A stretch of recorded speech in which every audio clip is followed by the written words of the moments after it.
प्रिय छात्रों नमस्कार। एनसीईआरटी गणित कक्षा 10वीं में आपका स्वागत है। हम लोग प्रश्नावली 4.3 का प्रश्न क्रमांक 5 अब सॉल्व करेंगे। इसमें दिया गया है एक क्लास टेस्ट में सैफाली के गणित और अंग्रेजी में प्राप्त किए गए अंकों का योग 30 है। यदि उसको गणित में 2 अंक अधिक और अंग्रेजी में 3 अंक कम मिले तो उनके अंकों का गुणनफल 210 होता है। उसके द्वारा दोनों विषयों में प्राप्त किए गए अंक ज्ञात कीजिए। तो आइए इसको समझते हैं। यहाँ पर लिखा है सैफाली के गणित और अंग्रेजी में प्राप्त किए गए अंकों का योग 30 है।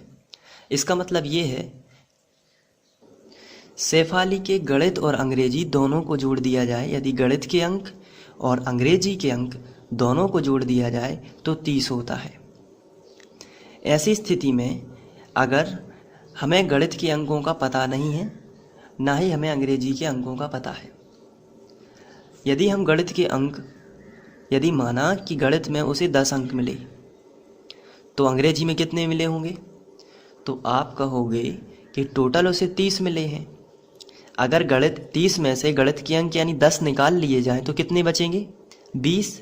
तो आपको यदि गणित के अंक पता हैं तो अंग्रेजी के अंक आप पता कर सकते हो। कैसे पता करोगे?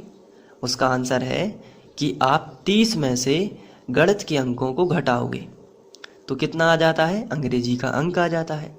जैसे गणित का यदि माना कि सैफाली को गणित में 10 अंक मिले तो अंग्रेजी में कितने मिलेंगे? 30 में से 10 आप घटाओगे। यहाँ पर 30 में से 10 आप घटाओगे तो कितने मिले? 20 मिले। यदि माना कि सैफाली को गणित में 20 अंक मिले तो अंग्रेजी में कितने मिले होंगे? तो आप कहोगे कि टोटल तो कितना है? 30 है। उसे गणित में 20 मिल चुके हैं यानी 30 में से 20 तो निकल चुके हैं, तो फिर कितने मिले होंगे? अंग्रेजी में 10 अंक। तो आपने क्या किया?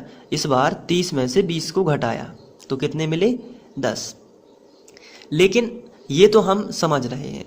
अभी कंडीशन ये है कि हमें पता नहीं है कि गणित में कितने अंक मिले। तो हम मान लेते हैं माना सैफाली को गणित में x अंक मिले तो अंग्रेजी में कितने मिलेंगे? तो आप अंग्रेजी के अंक कैसे निकालते हो? 30 में से गणित के अंक घटाकर। तो यहाँ भी हम 30 में से गणित के अंक घटाएंगे, लेकिन गणित का अंक कितना है? x हमने माना हुआ है, तो यहाँ पर भी हम अंग्रेजी के अंक मानेंगे 30 माइनस x, क्योंकि दोनों का योग कितना है? 30 है। तो हम लिखेंगे माना गणित के अंक x हैं तो अंग्रेजी में प्राप्त किए गए अंक कितने होंगे? 30 माइनस x, क्योंकि दोनों का योग कितना है? 30 है। आइए करते हैं। तो हम मानेंगे सैफाली के गणित के अंक x मान लेते हैं तो अंग्रेजी के अंक कितने होंगे? 30 माइनस x। आइए अब प्रश्न पढ़ते हैं। तो प्रश्न में लिखा है एक क्लास टेस्ट में सैफाली के गणित और अंग्रेजी में प्राप्त किए गए अंकों का योग 30 है। ठीक है, ये हमने कर लिया है। यदि उसको गणित में 2 अंक अधिक मिले तो अभी उसको गणित में कितने अंक हैं? तो आंसर है x है। और यदि उसको 2 अधिक मिल जाएंगी, यदि उसको 2 अधिक मिल जाएंगे, अभी गणित में कितने अंक हैं? x है। यदि उसको 2 अधिक मिले यानी कितना हो जाएगा? x plus 2। तो क्वेश्चन में लिखा है यदि उसको गणित में 2 अंक अधिक और अंग्रेजी में 3 अंक कम मिले, अंग्रेजी के कितने अंक हैं? तो आंसर है अंग्रेजी के अंक हैं 30 माइनस x। लेकिन उसमें 30 माइनस x में यानी कि अंग्रेजी के अंक में, क्वेश्चन कह रहा है अंग्रेजी के अंक में, अंग्रेजी में 3 अंक जो हैं कम मिले। 3 अंक कैसे मिले? कम मिले। तो अंग्रेजी के अंक कितने हैं? 30 माइनस x। उसमें हम क्या करेंगे? 3 कम करेंगे। गणित में उसे 2 अंक अधिक मिले, गणित के अंक कितने थे? x। क्वेश्चन कह रहा है गणित में गणित के अंक से उसे 2 अधिक मिले और अंग्रेजी के अंक में उसे 3 कम मिले, तो अंकों का गुणनफल 210 होता। अंकों का गुणनफल यानी इसका गुणा और इसका गुणा दोनों कितना होता? 210 होता। तो ये इस तरीके से आपको करना है। x प्लस 2 और 30x माइनस x माइनस 3 बराबर 210। यहाँ से आपको एक समीकरण मिलेगा जिसको आप वर्ग समीकरण या द्विघात सूत्र का यूज करके हल कर सकते हैं गुणनखंड विधि या श्रीधराचार्य सूत्र से। तो इसको इस तरीके से सॉर्ट आउट करना है। तो शेफाली के गणित के अंक x हैं और अंग्रेजी के अंक 30 माइनस x हैं। क्वेश्चन में लिखा है यदि उसको गणित में 2 अंक अधिक मिले, तो हम लिखेंगे प्रश्नानुसार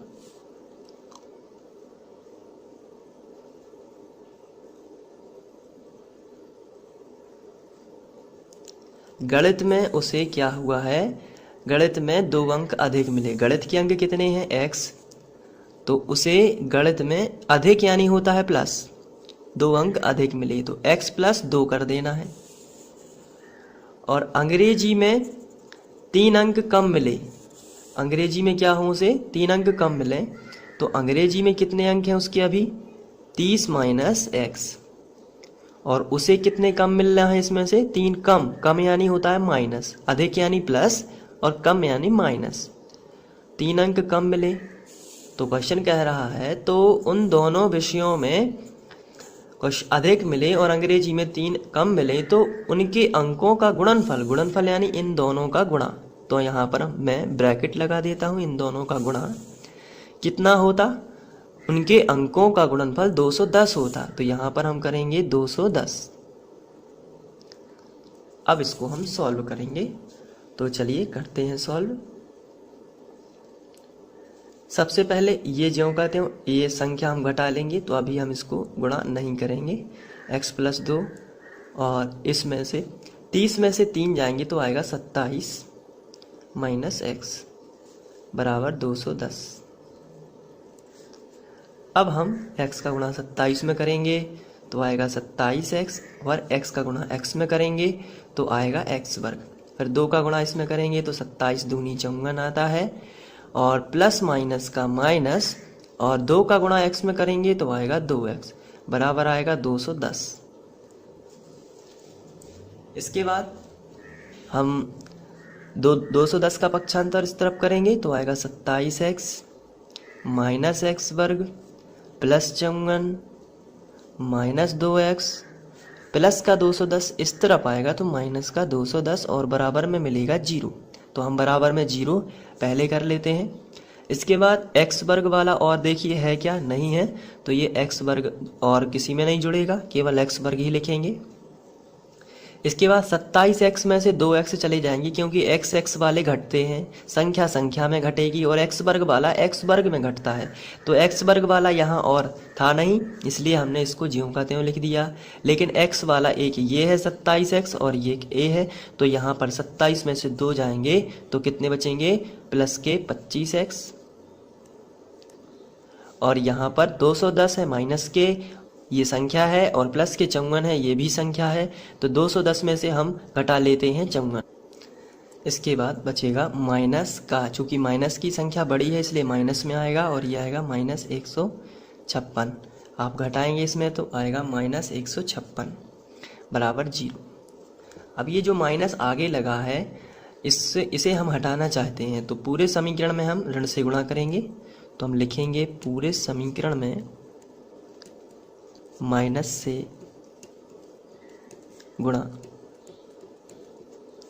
तो ये हट जाएगा, सभी चिन्ह बदल जाएंगे, माइनस का है तो प्लस का आ जाएगा, प्लस का है तो माइनस का आ जाएगा, और ये माइनस का है तो ये प्लस में आ जाएगा बराबर 0। तो यहाँ पर हमें एक वर्ग समीकरण प्राप्त हो जाता है। ये जो वर्ग समीकरण है अब इसको हमें तोड़ना है गुणनखंड विधि से। तो आइए सबसे पहले हम 156 के गुणनखंड तोड़ लेते हैं। तो गुणनखंड विधि से हम करेंगे, तो 156 को ये जो आखिरी वाली संख्या है इसका गुणा x वर्ग के गुणांक में किया तो एक ही है तो एक ही आता है, इसलिए 156 ही रहेगा। अब 156 के गुणनखंड तोड़ेंगे तो 2 सत्ते 14 बचा 1 तो हो गया 16, 2 अट्ठे 16, फिर 2 से करेंगे 2 तिया 6 बचा 1 2 इनाम 18, फिर 3 से करेंगे तो 3 एकम 3 और 3 त्रिका 9, फिर 13 हिस्से ही जाएगा, अभाज्य संख्या है 13 एकम 13। तो आप यहाँ पर देख रहे हैं कि हमें -25 चाहिए। ऐसी 2 संख्याएं चुननी हैं जिनका गुणा 156 हो लेकिन जोड़ना घटाना -25 हो। तो यहाँ पर हम देखते हैं यदि 2 दूनी 4, 4 तिया 12 है, तो ये आया 12। 12 और 13 देख लेते हैं कितना होता है जोड़ने से। 12 और 13, 3 और 2 5, 1 और 1 2, तो ये 25 होता है। लेकिन हमें -25 चाहिए, इसलिए माइनस का 13 कर देंगे और माइनस का 12 कर देंगे। माइनस का 12 और माइनस का 13, तो माइनस का क्या हो जाएगा, माइनस का 25 हो जाएगा। और प्लस का 156 चाहिए, तो जब हम -12 गुणित -13 करेंगे तो माइनस माइनस प्लस हो जाएगा और 13 12 156 आएगा, क्योंकि उसी के गुणनखंड है। इसलिए हमारी संख्याएं हमें मिलती हैं -12x -13x। चलिए इसको करते हैं। तो x वर्ग -12x -13x, आप इन्हें आगे पीछे कहीं भी लिख सकते हैं, प्लस 156 बराबर 0।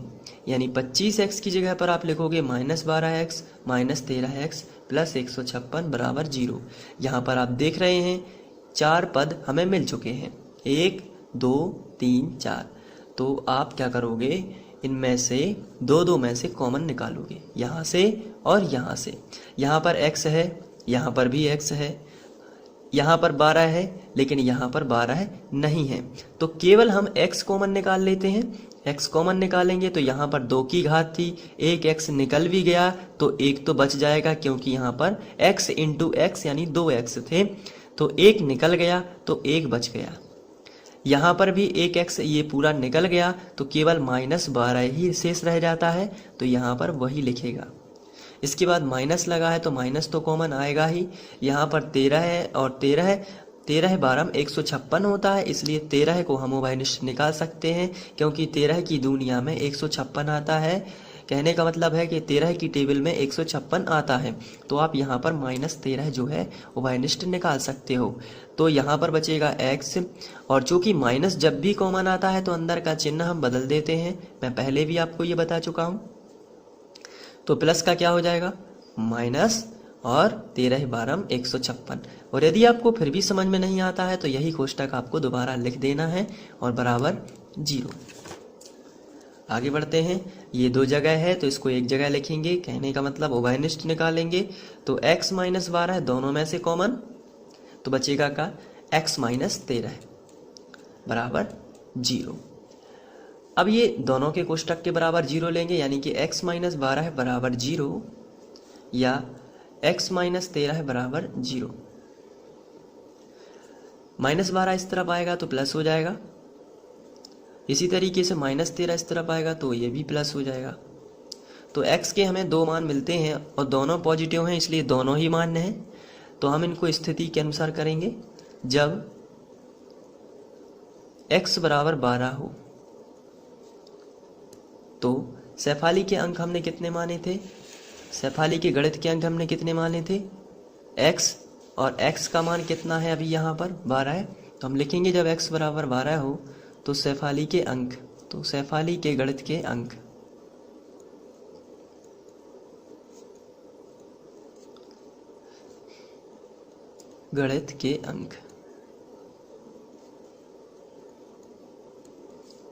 कितने हो जाएंगे, x है, x का मान कितना है 12, तो अंग्रेजी में कितने होंगे, हमने अंग्रेजी के अंक कितने माने थे 30 -x, तो अंग्रेजी के अंक जो हैं वो होंगे 30 -x यानी 30 -12। तो जब हम घटाएंगे तो हमें मिलने वाले हैं, जब हम 30 -12 करेंगे तो आएगा 18। तो इस तरीके से अगर x बराबर 12 है, यदि गणित में उसे 12 अंक मिले तो अंग्रेजी में कितने मिले होंगे 18। आगे करते हैं इसको। जब x बराबर, यदि हम 13 लेते हैं, 13 हो तो शेफाली के गणित के अंक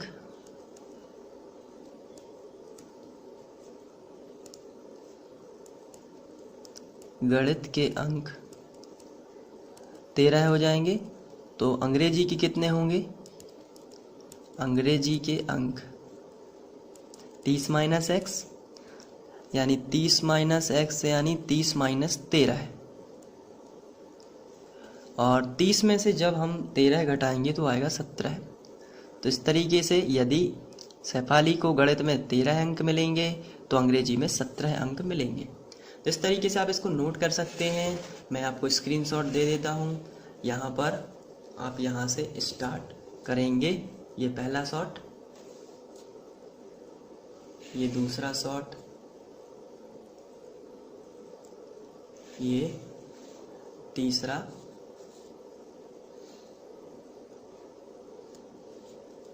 ये इस तरीके से। तो आप इसको नोट कर सकते हैं बड़े ही आसानी से। Thank you.